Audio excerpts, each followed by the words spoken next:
حضور دا تو تسی راہ ہی کدی نہیں دسیا، تسی تو کہندے ہو سانو منو، سانو منو جے رسول، میں حضور نہیں پڑھیا، کسے حدیث وچ بھی نہیں پڑھیا کہ کسے صحابی کولو کسے دنیا دار اس ویلے دے مشرک کافراں نے، رومیاں نے، ایرانیاں نے کسے صحابی کولو پوچھیا تسی کون ہو؟ وہ پوچھتے سن یار جس نبی دا کلمہ پڑھ کے نہ دن ویکھ دیو، نہ رات ویکھ دیو، نہ صبح ویکھ دیو، نہ شام، نہ لشکر، نہ سمندر، نہ دریا، دسو تو صحیح اس نبی دی شان کی۔ جدو صحابہ گل ہی اپنی کد نہیں سی کیتی، وہ کہندے انہیں جانا انہیں مانا۔ حضرت خالد بن ولید جا رہے سن تے رومیہ نے پوچھا انہاں کہ یار دسو تواڈے نبی دی شان کیویں؟ خالد بن ولید فرمان لگے ایک اور صحابی نو کہ اے تانوں دس دیں، انہاں کہا نا نا نا، سوال تواڈے کولوں کیتا ہے سیف اللہ تسی ہو، تسی دسو تواڈے نبی دی کی شان ہے۔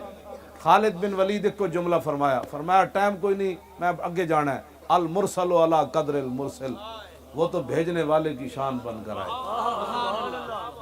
سچ آنکھاں تے رب دی، اے پیر صاحب نے خالد بن ولید ہے فرمان دا ترجمہ کیتا، بھیجنے والے کی شان بن کر آئے۔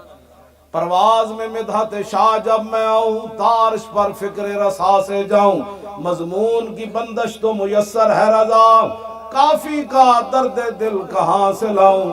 اعلیٰ حضرت کہندے میں بریلی دے کمرے بیٹھ کے تے نعت لکھی، پھندا سامنے لگے ہوئے، انگریز پھانسی واسطے سید کفایت علی کافی نو لے جا رہے ہون، اور مرچاں تے نمک استری کپ پھیر کے تے بھرے ہوئے، تے پھر بابا این چلے تے نال انگریز کمن لگ پون، بابا کی ہوئی؟ فرمایا لبے بام بھی پکارا، سرے دار بھی صدا دی، میں کہاں کہاں پہنچا تیری دید کی لگن۔